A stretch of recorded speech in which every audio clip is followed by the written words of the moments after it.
4 రోజులు ప్రయాణం చేసి మిథిలా నగరాన్ని చేరుకున్నారు. సంతోషంగా జనక మహారాజు గారు స్వాగతం చెప్పారు. చెప్పిన తర్వాత కూర్చోపెట్టారు. సిద్ధంగా ఉన్నారు. సీతమ్మ తల్లి అగ్నిహోత్రానికి అటు కూర్చుంది, రామచంద్రమూర్తి ఇటు కూర్చున్నారు. జనక మహారాజు గారు వచ్చారు. శివధనస్సుని చూపించండి అన్నాడు. నాయనా రామ, ఈ ధనస్సుకి నా కూతురికి ఓ ముడుందన్నాడు. ఎవరు శివధనస్సుని ఎత్తుతారో వాళ్ళకి ఇస్తానన్నాడు. శివధనస్సుని ఎత్తడం, నిలబెట్టడం, వంచడం, ఇంటినారి కట్టడం అంటే పుట్టిన పిల్ల మాయామానుష స్వరూపిణి.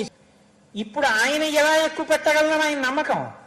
ఆయన వెంటనే ఆ ధనస్సు యొక్క మధ్య భాగాన్ని పట్టుకొని హేళగా ఇలా పైకెత్తేయడం, తాడు విప్పేయడం, కిందకి వంచడం, కట్టేయడం జరిగిపోతోంది. పెళపెళ ధ్వనులు. రాముణ్ణి చూసి అన్నారు, ఈమె సీత. ఎంత సంతోషమో నా కూతురు. ఎందుకు ఇస్తున్నానో తెలుసా? ఈమె వివాహమునకు పూర్వం చేసిన నోములన్నీ మంచి భర్త కోసం, వివాహం తర్వాత చేసే వ్రతాలన్నీ నీ యొక్క అభ్యున్నతి కోసం. నీడ అనుసరించినట్టు నిన్ను అనుసరిస్తుంది. అటువంటి పిల్లని నీకు ఇస్తున్నానని చెప్పి రామచంద్రమూర్తి చేతిలో సీతమ్మ తల్లి చెయ్యి పెట్టి, కాబట్టి ఆ సుముహూర్త సమయానికి పాణిగ్రహణం చేయించారు. చాలా సంతోషంగా ఆ రాత్రి సీతారామ కళ్యాణం.